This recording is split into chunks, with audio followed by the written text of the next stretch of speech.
Mais la qualité de l'image,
c'est tout de suite.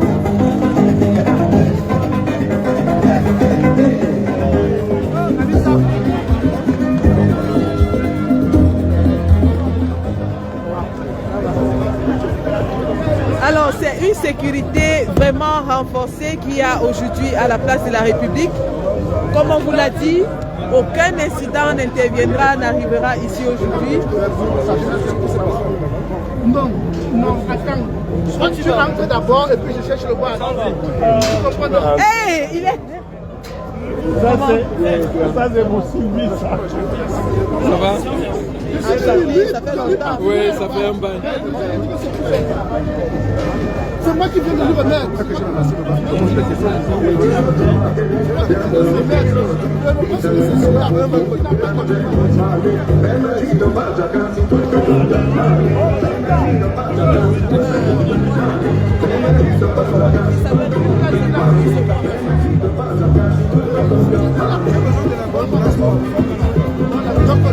Voilà, tu m'as donné, je vois que je n'ai pas fait un peu pour la place. C'est ce en retard. Non, non, non, non,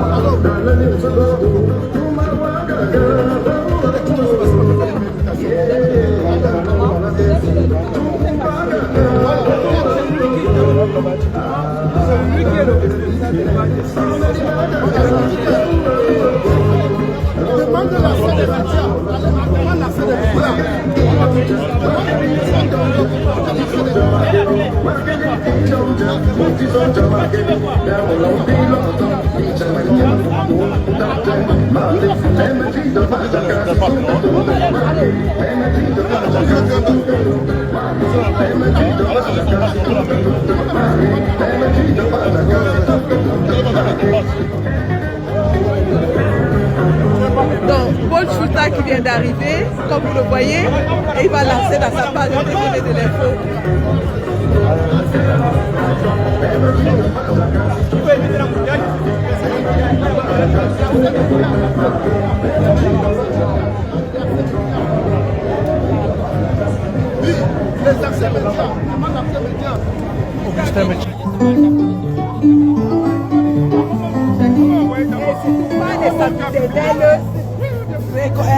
Réclamation.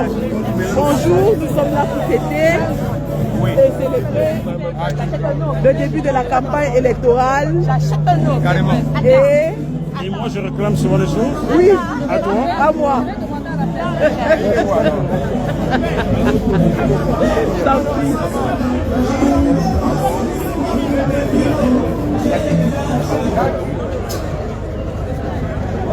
Notre général. Bonjour, comment tu vas? On va savoir comment on sort d'ici. La générale comme ça. Bonjour ma générale. Bonjour, comment tu vas? On a les appels. Saluer la générale comme ils le font, tu es là, tu vas ton Allez, on dit bonjour abonnés. Bonjour, comment tu vas? Ça va bien. Moi je vois pas. Elle est Le Seigneur nous a aimés comme on n'a jamais aimé. Il nous guide chaque jour comme une étoile dans la nuit. À nos bagages, on repart. Il nous donne son La amour. bostonneuse! La bostonneuse! Le Père Dieu. Liberté! Liberté!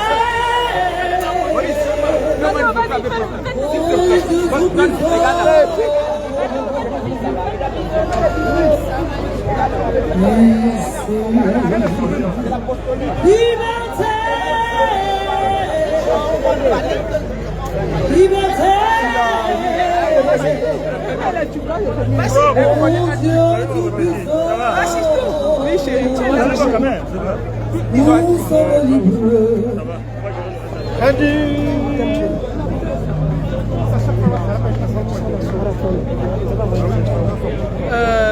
le téléphone, là, je l'ai laissé à la maison. C'est le gars ici. Je suis dans la joie, une joie immense. Je suis dans l'émotion.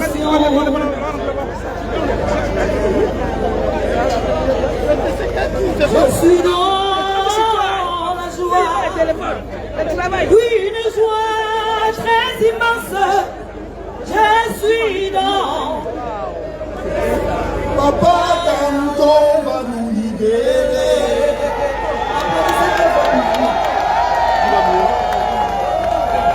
Ma générale, tu peux rester ici là pour mieux filmer. Vas-y, amène toi aussi. Voilà. Ok, tranquille. Donc, la place de la République. La place de la République qui se remplit de plus en plus parce que dans quelques instants, nous aurons les invités de marque qui arriveront. Donc, voilà.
pu te garer.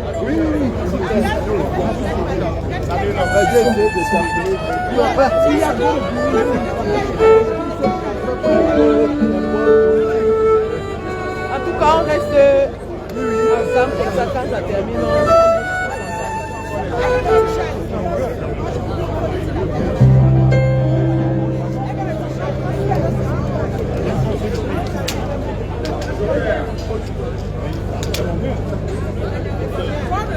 Oui.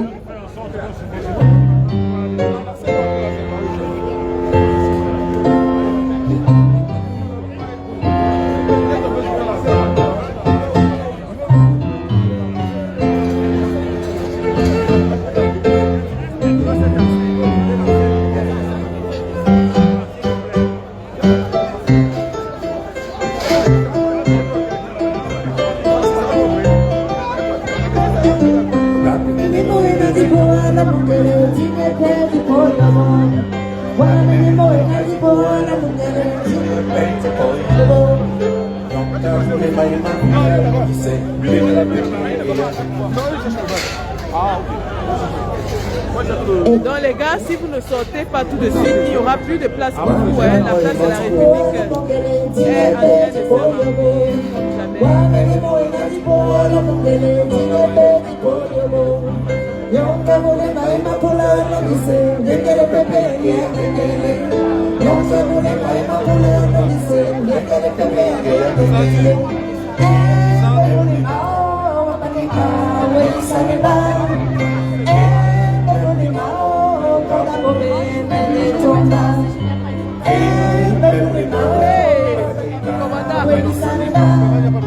Regardez qui est là, le commandant en chef.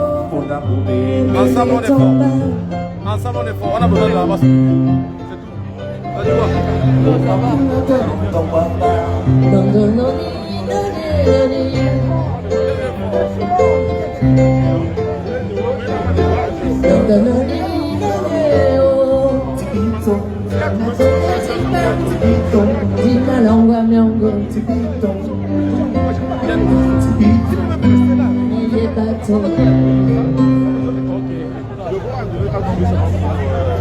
Mais fais rentrer.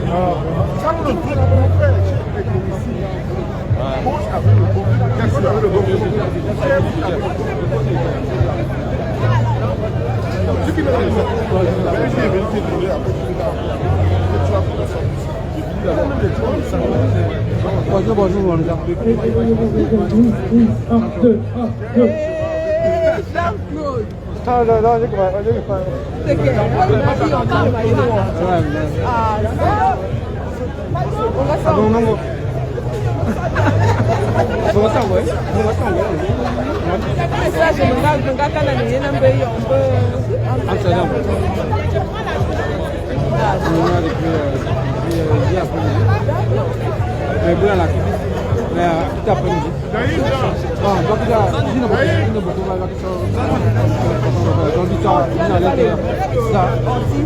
Allô, allô. Papa Robert. Donc, bien là. Bon, ben là. Mes amis à Elite, mes amis à Batanoué. Voilà les combattants du Canada qui sont là. Ça va. Ça va. Ça dose.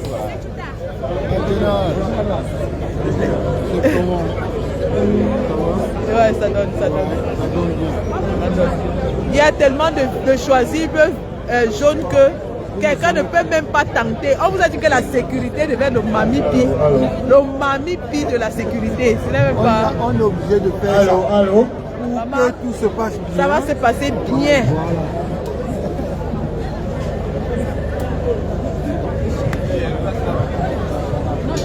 C'est comment alors? Ma soeur va boire le match. Ah ça? Ah ça? Il y a ma famille qui est là de battu.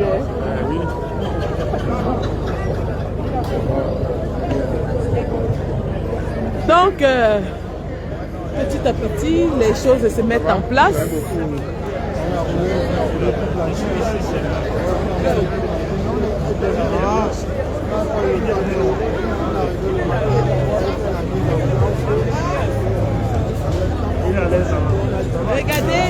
carré. Alors, nous avons un carré qui a été aménagé pour les personnes qui ont besoin d'être posées tranquillement, sans être bousculées. Vous voyez, nous avons pensé aux personnes à mobilité réduite. Dans la paix. Voilà, tout à fait. Dans la paix. Dans la paix, dans la fraternité, dans la convivialité. Les personnes à mobilité réduite sont aménagées, les personnes âgées, chacun a sa petite chaise. Et puis voilà. Il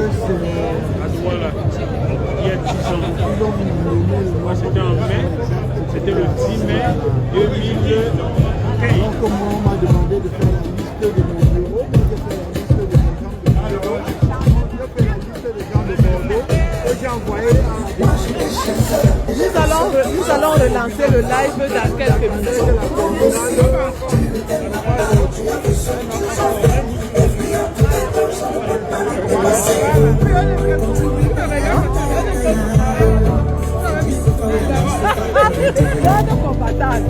Maman, c'est venu, tu sais, non,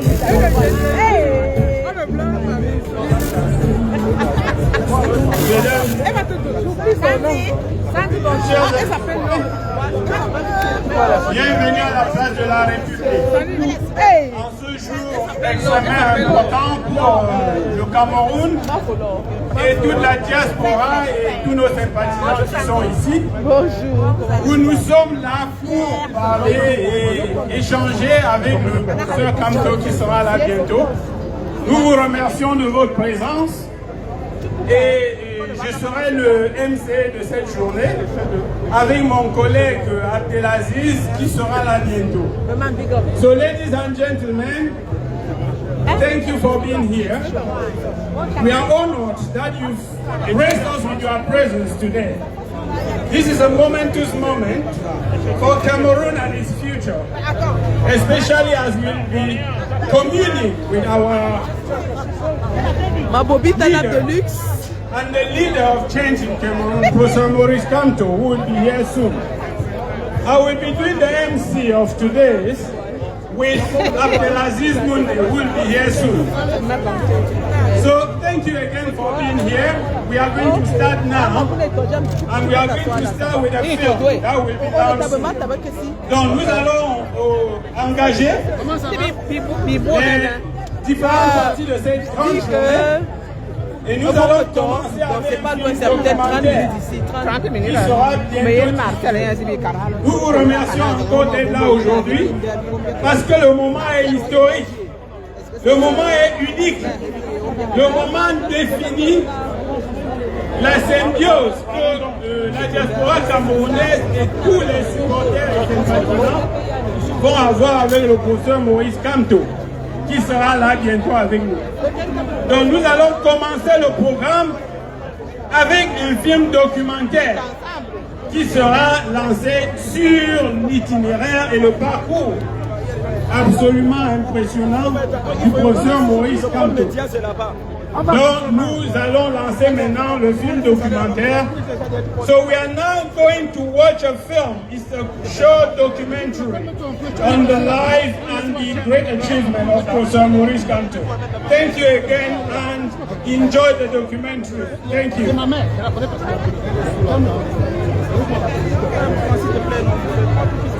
you got to do so that people can hear what's being said on the screen. It's nice to have the pictures, but it would be nicer to have the words, the sound. Je vais partir, mais arrête un peu, c'est du harcèlement ce que tu vois. Non, c'est pas un harcèlement. Ici, il y a une dame derrière, il ne voit pas. S'il te plaît, mon frère, s'il te plaît. Il faut aimer tout, mon frère, là. J'ai envie de partager avec toi, mais je ne sais pas comment faire. C'est sa place, mon frère. Il veut que je me décale. J'ai dit que je vais me décaler, il continue. Tu me fatigues, petit. Je m'en vais. J'ai compris ce que tu as dit, mais ne m'as pas. Regardez. Non, laisse-moi tranquille, laisse-moi aller parce que 2 secondes. S'il te plaît.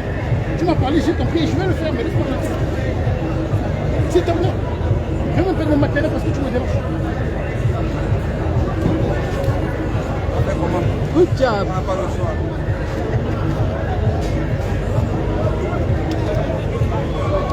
Le documentaire passe, mais le son ne suit pas.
la foule qui continue de s'accumuler là, alors que le président Kamto n'est même pas encore là. Les Camerounais qui continuent d'affluer sur la place de la République. Belle-ci. Comment?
C'était un esprit très brillant. Déjà tout jeune, il se distinguait de la masse. Et c'est quelqu'un de très affable, très courtois. Il a un immense sens de la civilité, chose qui m'a toujours impressionné. Il est très fidèle en amitié. Et c'est quelqu'un vraiment, pour ses qualités humaines-là, de respect, de civilité que je l'apprécie énormément. Parce qu'il est évidemment très brillant. Je dis toujours à tous nos amis communs que c'était le meilleur d'entre nous et il n'y a pas contestation dans la matière. Parce que c'était d'abord un très gros travailleur. Je me rappelle qu'il dormait à peine 5 heures par jour quand ils étaient étudiants, aussi bien au Cameroun, depuis le lycée au Cameroun, et puis ensuite en France, nous avons continué nos études. Someone whom I knew for several years as a colleague at the University of Yaoundé in Ouakene, and subsequently the University of Yaoundé too. In Seoul, where we all at one point were young academics. Il ne parlait pas très fort, mais il était parce que déjà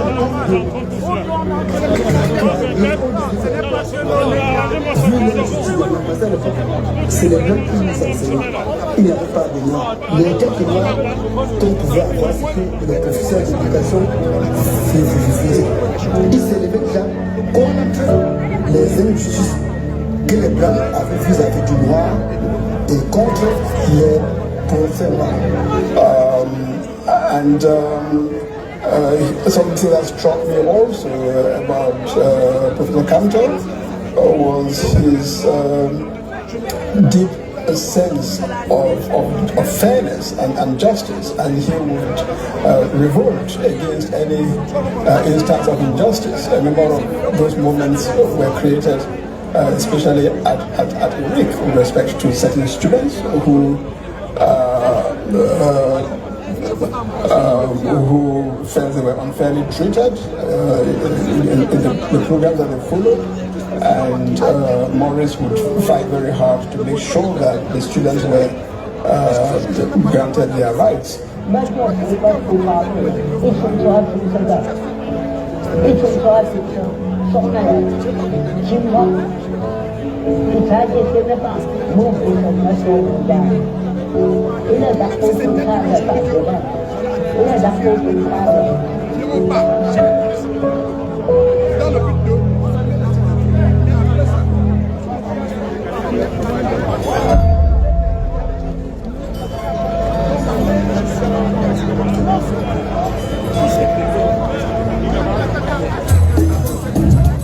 Samuel Wango, âgé de 32 ans, est député et architecte. C'est lui qui décidera le plan d'urbanisation de la ville de Bafoussam.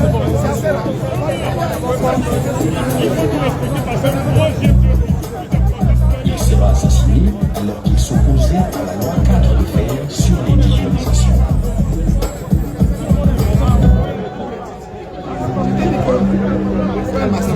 Il n'avait pas 3 ans à la mort de Wango. Aucun souvenir vivant. Par contre, un événement viendra bouleverser sa vie. L'assassinat d'Ernest Ouandji et ses compagnons Gabriel Dabo, alias Awambo le Courant, et Raphaël Fossi. C'est un moment particulier de l'histoire personnelle. J'étais lycéen, au lycée classé de Bafoussam.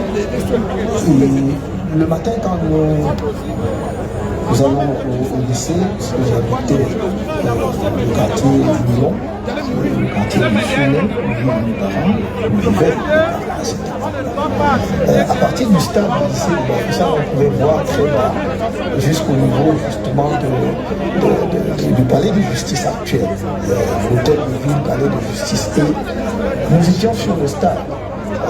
En train de se distraire, de bavarder, de jouer certains au cap comme de gentils garnements de l'époque. Et on se rend compte que vers le palais de justice, c'est noir du monde. Il y avait une foule immense. Et lorsque sonne la rentrée, ou la fin de la pause, par curiosité, nous nous portons vers le bas, donc vers le lieu où il y a cet assemblement. Il y a des personnes, il y a une foule vraiment inestimable. Et moi, je me rapproche, j'étais tout petit à l'époque, donc je pouvais me faufiler très facilement entre les personnes. Et il y en a. Et dès cet instant-là, il y a une loi qu'on va exécuter.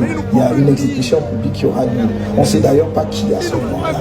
Je me faufile et il y a un arbre qui surplombe la scène qui est terrain vague, terrassé probablement. Il y avait un projet de construction à cet endroit. Et j'essaie de me hisser dans cet arbre. Je grimpe. Et d'ailleurs, j'ai eu une frayeur, l'une des plus grosses frayeurs de ma vie, parce que je me rends compte qu'il y a plein de soldats dans cet arbre aussi. Donc, je m'agrippe à une branche et je peux observer toute la scène. Et arrive donc un camion duquel descendent 3 personnes, parce qu'il n'y avait pas que Ernest Ouandji. Les noms, nous les saurons après, parce que je ne les connaissais pas à ce moment-là. Mais tout le monde pouvait identifier Ouandji comme étant le leader par sa statue. Il était grand, il portait des vêtements noirs, et il avait avec lui son baluchon. Il était pieds nus. Il descend. Mais avant qu'il n'arrive, je dois dire que j'ai assisté à toute la scène préparatoire, c'est-à-dire à l'implantation des poteaux, donc, des soldats qui ont planté les poteaux d'exécution. Et donc quand ils arrivent, quand ils descendent, on les dirige vers les poteaux d'exécution. Il est donc suivi par 2 autres personnes, je crois, Fossi Raphaël et quelqu'un qu'on appelait Awambo le Courant. Et le peloton d'exécution est mis en place. Et il y a, je crois, un officier, un sous-officier, mais les personnes à exécuter en jouent et ordonnent l'exécution.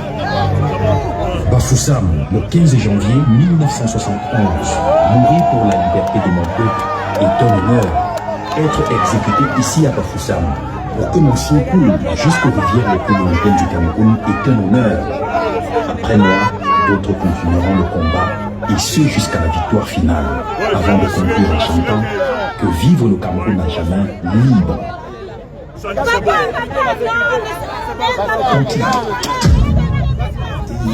Le médecin. C'était la première fois qu'on a assisté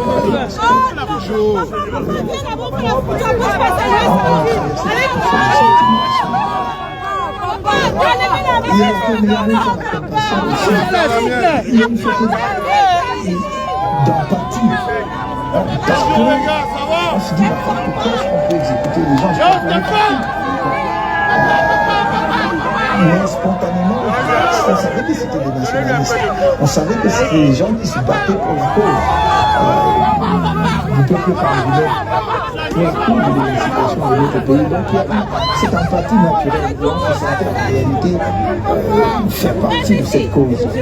C'est le sentiment que j'ai eu à cette époque. Je crois que c'est pas un événement qui nous laisse indifférents. Je pense que ça a pétri la personne que je suis devenue. Et ça a construit aussi l'homme que je suis aujourd'hui. Mais en même temps, aussi loin que je m'en souviens, c'est la cause qui était derrière qui m'a toujours fait. Un moment, doit le libérer. Comme ça, accepter de lutter pour les autres, de donner sa vie, de lutter pour son pays. C'est quand même quelque chose qui, oui, même inconsciemment, je crois,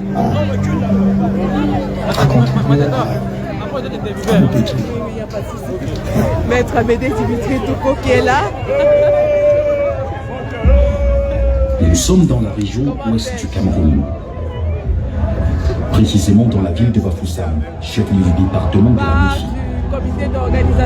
Région d'origine de quelques-unes des grandes figures de l'émancipation du Cameroun.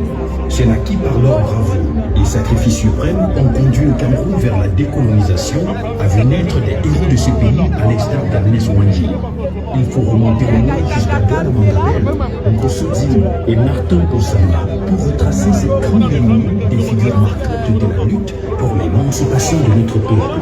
Il précède les grands nationalistes, de Ruben Oumyobé à Ousende Afana, Martin Mounier à Ben Iyenga, et parmi lesquels figurent en bonne place d'autres fils et filles de cette région de l'Ouest, en particulier Samuel Wanko, Félix Roland Mounier, Mathieu Ndiasep, Célestin Takala, Kabe Gabriel, Raphaël Foutsi et bien d'autres qui ont fait l'ultime sacrifice pour l'honneur de la patrie.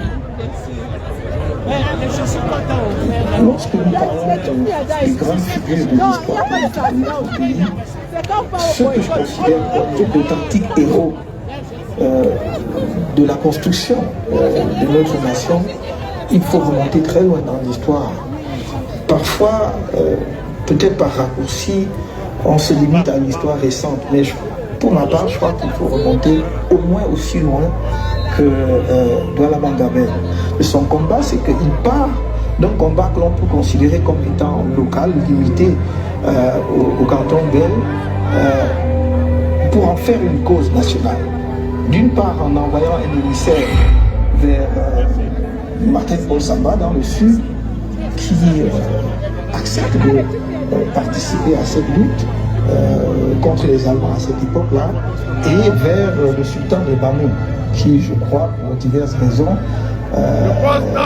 n'épouse pas totalement la cause. Et donc pour moi, c'est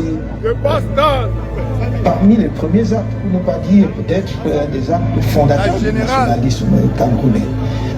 Ce pays est un pays particulier. Cette cause nationaliste qui commence ainsi dès la fin du XIXe siècle contre les Allemands va se poursuivre à toutes les phases de notre histoire et prend une dimension particulière à partir des années 40 et 50. Je dis 40 parce que l'UPC est né en 1948 et tout de suite se positionne comme un mouvement national, un mouvement nationaliste camerounais, parce qu'on doit à la vérité dire que voilà des gens qui ont très tôt, très vite situé leur lutte au plan national et pour la cause de l'émancipation de notre peuple. Et comme vous le savez, ils mènent un certain nombre d'actes. Dès le départ, ils ont toujours été très clairs. Revendiquer l'indépendance et la réunification du Cameroun. Évidemment, ces quelques personnages dont j'ai cité les noms sont juste quelques figures marquantes de l'histoire du nationalisme camerounais. Et je dois dire d'ailleurs que même parmi les figures marquantes, il s'agit en fait d'une liste essentiellement illustrative. Car derrière ces personnages, il y avait de nombreux autres compagnons de lutte, de nombreux autres héros du mouvement national camerounais qui, à vrai dire, venaient de toutes les régions du pays. Quand on revisite notre histoire, on se rend compte que le mouvement nationaliste camerounais avait un enracinement véritablement national. Il ne serait pas possible ici d'en dresser une liste exhaustive, à supposer que cela fût possible. De toute façon, il faudra que nos historiens s'y penchent pour faire ressortir justement ceux qui ont donné leur vie pour que nous soyons aujourd'hui un peuple libre, debout et indépendant. Mais quand on parle du nationalisme camerounais, on a coutume en réalité de faire référence presque exclusivement aux héros de la partie francophone du pays, en oubliant que nos compatriotes de la partie anglophone ont joué un rôle déterminant. D'abord parce que quand le mouvement nationaliste a été contraint à la clandestinité, traqué, ces militants étant traqués, ont pour la plupart trouvé refuge du côté anglophone du pays. Ce sont nos compatriotes anglophones qui les ont accueillis, les ont protégés. Mais ils sont allés plus loin, ils sont allés au-delà. Ils ne sont pas contentés, justement, de leur donner une base arrière. Ils ont participé, d'un point de vue politique, à la construction du nationalisme camerounais. Quelqu'un comme Détou Maza, par exemple, a créé à l'époque ce qui était pratiquement le pendant de l'UPC du côté anglophone et que l'on appelait le One Cameroun. Mais il y a une figure plus marquante que je ne pourrais pas ne pas évoquer ici, celle du docteur John Boufoncha, qui pour moi est véritablement l'artisan de la réunification du Cameroun. C'est le père de la réunification du Cameroun. Parce qu'il aurait pu faire échouer la conférence de Fumban et donc rendre impossible la réunification s'il était venu avec le désir ardent justement de contribuer à la réunification, à l'aboutissement de la construction d'un Cameroun uni dans ses deux composantes anglophones et francophones. Ce n'était pas la réunification après l'indépendance, c'était l'indépendance et la réunification en même temps. Je crois que nous ne le disons pas assez, nous ne soulignons pas assez cet aspect justement de la cause nationaliste qui a un écho aujourd'hui dans ce qu'on appelle la crise anglophone, parce que pour eux, la partie anglophone du pays, c'est-à-dire le Cameroun méridional, dit la partie sud, et le Cameroun septentrional, dont on ne parle pas assez. C'est vrai que nous avons perdu cette partie de notre territoire. Donc les deux faisaient partie d'un même et seul Cameroun. Les nationalistes camerounais, dès l'origine, demandent l'indépendance et la réunification. Or, les puissances administrantes de l'époque ne l'entendent pas de cette oreille. Et donc le parti nationaliste sera violemment combattu. Et c'est là que les personnalités d'exception se signalent, se distinguent. D'abord le secrétaire général de l'UPC, Ruben Ouniobe, qui, du haut de sa grande taille, de son élégance d'esprit, je ne parle pas physique, de sa hauteur d'esprit, qui était entre autres l'attachement au dépassement du tribalisme. Ils ne niaient pas l'existence des tribus, mais ils estimaient qu'on devait dépasser les tribus, et même dans leur comportement, dans leur vie privée, ils ont témoigné de cela en épousant les uns et les autres des femmes originaires d'autres régions que les leurs, n'est-ce pas? Donc, que ce soit Marthe Wantier ou Marthe Mounier, je veux dire, ou d'autres, elle était boulou, n'est-ce pas? Et je revois encore son image lorsque elle sera à Genève parce que son mari est victime d'empoisonnement, avec une dignité extraordinaire. Quand nous parlons d'ailleurs des nationalistes, on ne parle pas assez de ces femmes-là. Je crois que on peut insister et souligner le rôle exceptionnel qu'elles ont joué. Elles n'étaient pas que des femmes au foyer, c'était des militantes et des combattantes qui ont été exceptionnelles sur le terrain. Elles ne se contentaient pas d'appuyer leurs équipes. Elles avaient leur conviction nationaliste et idéologique. Et elles ont travaillé, elles ont pris des risques. Et si nous sommes aujourd'hui ce que nous sommes, c'est aussi, je dirais même d'abord, grâce à elles. On ne souligne pas assez l'héroïsme d'un jeune, 36 ans, premier docteur en sciences économiques d'Afrique subsaharienne, au sein de qui est mort assassiné dans le maquis de Djoum, dans le sud du Cameroun, parce qu'ils avaient monté une opération à partir du Congo. ceux qui aiment regarder les uns les autres, il dit qu'il était myope et qu'il a perdu ses lunettes, il a tourné en rond dans le braquet, il a été assassiné. Mais il n'y a rien qui puisse prêter à rire là-dessus, parce que quand un jeune homme qui a tout devant lui, à 36 ans, docteur en sciences économiques, il pouvait prétendre à tout dans ce pays, accepte de se sacrifier de cette façon-là.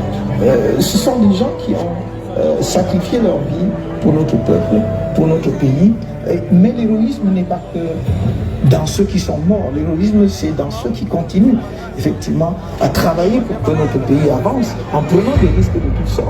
Et je pense que le nationalisme camerounais va au-delà de ce que on peut dire des uns et des autres. C'est quelque chose de presque diffus. Chacun de nous, inconsciemment, sans que les parents même lui en parlent, presque né avec ça. C'est un peu comme si c'était génétique chez les Camerounais. Vous verrez, vous avez sans doute pu constater que dans nos écoles on n'enseigne pas cela. Et pourtant, chacun de nous, quelque part, connaît le nationalisme camerounais et porte en lui une part de ce nationalisme. C'est une spécificité camerounaise, c'est une cause nationale dont personne ne peut revendiquer le monopole. Et je me réjouis que de nombreux Camerounais de toutes les régions du pays portent en eux cette cause.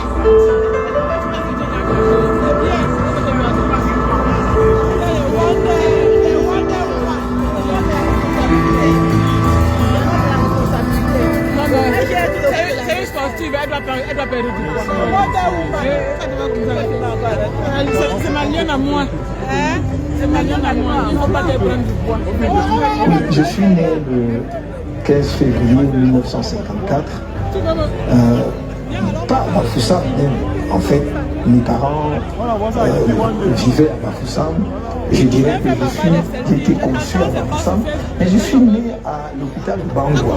J'ai fait l'école primaire Saint-Joseph, qui est l'école catholique, l'école primaire Saint-Joseph à Bafoussam, jusqu'au cours préparatoire 1. Mais je passe 2 années assez difficiles pour moi à Baham, parce que j'étais loin de mes parents, j'avais grandi en ville, je m'y retrouvais, je retourne à Bafoussam et je poursuis au collège Saint-Joseph jusqu'à mon certificat d'études primaires. Après la classe de 3e, en entrée en seconde, le BEPC, je dois dire, le lycée était encore à cette époque-là tenu par des enseignants de la coopération. Donc c'était des Français, en très grande partie. Il y avait très peu de professeurs camerounais à l'époque. Je me souviens qu'on avait un professeur de mathématiques qui était camerounais et c'est presque tout.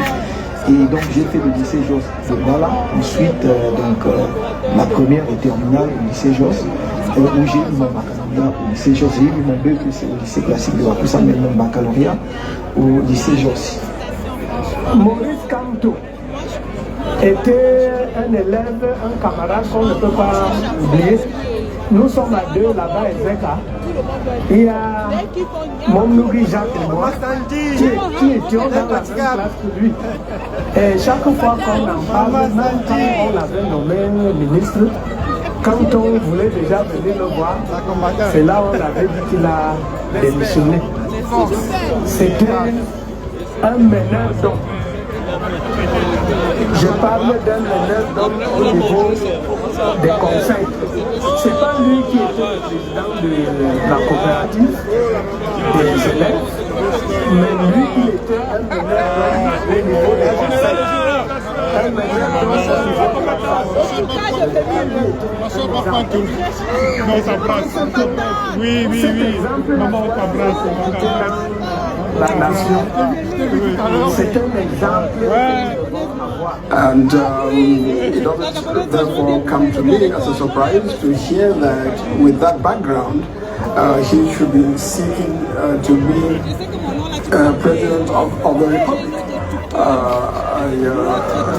For him to go into politics, it seems quite a natural progression from where he was. at the university and in government. I therefore wish him luck in his endeavors. I know that there's going to be a wide field of candidates, and I'm sure the best of those candidates will eventually win. But I also want to say that the nation owes Professor Kanto a great deal when we think of his contribution in the legal team that argued the case for Cameroon before the International Court of Justice. And considering that at first the powers that be tried to exclude him from that team. Nous n'avons jamais vu au sein de cette dispute avec son camarade au sein du pays comme les autres. Il était calme, très exemplaire dans tout ce qu'il faisait. C'était un garçon discipliné, qui était correct, qui soignait sa manière de vivre. Je rencontre un jour une dame qui est devenue ma cliente et qui m'a raconté l'épisode de son enfance avec le président Kamto qui était à l'époque à l'école primaire de Jabapissa. Cette dame me dit Kamto devait être forcément un leader. Je me souviens, me disait-elle, qu'étant à l'école primaire, il y avait un terrain de jeu où les jeunes garçons et les filles venaient jouer au football et d'autres jeux d'enfants. Et un jour, il y a un homme qui est venu pour construire sur ce terrain. Le petit Kamto qui avait à peine 10 ans était le premier à se lever contre les grandes personnes pour dire on ne peut pas construire sur un terrain de jeu parce que sinon les enfants n'auraient plus où aller jouer. Et c'était déjà chez lui, me disait-elle, un signe de charisme inné. Comme toutes les familles de Bafoussam, mon père avait des plantations. Et c'est ainsi que nous avions vraiment la plantation dès vendredi soir à la sortie de l'école. Pour revenir seulement le dimanche soir parce qu'on passait tout le week-end à la plantation. Et je n'ai pas côtoyé ou bien une connaissance des gens qui travaillent, des gens qui se lèvent à 4 h du matin. Parce que nous, quand on allait à la plantation, si on partait le vendredi soir et on choisissait de partir plutôt le samedi matin, à 4 h du matin, il fallait être debout. Alors donc je disais que ce n'est pas à travers la vitre de mon véhicule, ou je ne sais pas moi, en passant que j'ai eu contact avec ceux qui se lèvent très tôt, une heure pour aller travailler. Moi j'ai vécu ça. Les candidats qui volent. Je n'ai pas... Si c'était un candidat, tu devais commencer à pleurer. Fils de commerçant, mais je suis aussi fils de la terre. Donc je sais ce que c'est que aller au champ, labourer toute la journée, rentrer le soir ou le lendemain avec un fardeau de poids ou avec un régime de poids. Donc voilà.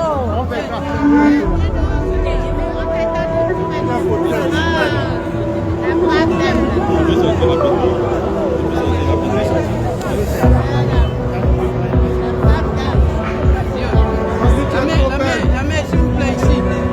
Ici, chez moi. Merci pour tout ce que tu fais pour nous. Merci pour le combat, allez.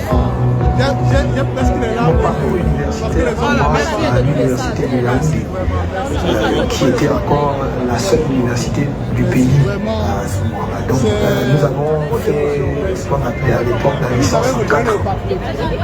C'était d'ailleurs moi licence droit et sciences économiques. J'ai fait une option droit public et j'ai obtenu ma licence avec une mention bien. Nous étions 3. Donc notre Camerounais, Jean-Dieudonné Nzama, qui est devenu plus tard diplomate, et un autre camarade qui était nigérien du Niger. Maurice a la foi en la modification, en un avenir meilleur pour ce pays. Il a aussi cette empathie nécessaire qui l'amène à se soucier des misères et des malheurs de ses compatriotes. Je l'ai connu dans ses engagements qu'on peut qualifier déjà de politique. Lorsque nous étions étudiants, dans les années 70, à l'université de Yaoundé, c'est quelqu'un qui a pris part au mouvement estudiantin lorsqu'il a fallu contester ou revendiquer une certaine transformation dans la loi, par exemple, d'Alger pour modifier le régime des licences à l'université du Cameroun. Déjà à cette époque, il s'était engagé. C'était peut-être quelque part une sorte de prédestination de ce qu'il va devenir plus tard.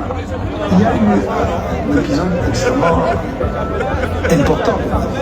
Je suis déjà en 4e année. Parce que la licence à ce moment-là se faisait en 4 ans. Donc je suis en 4e année de licence en droit public et on fait la réforme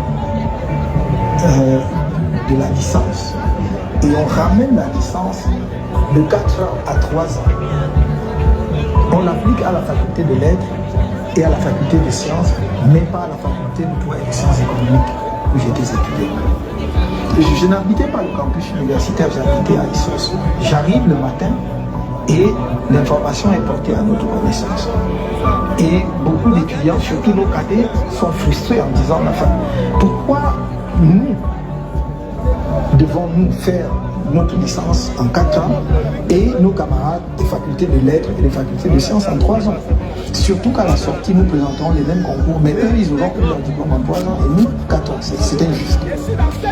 Mais là encore, Maurice Kamto était encore parmi ceux qui revendiquaient, ceux qui étaient les porte-parole.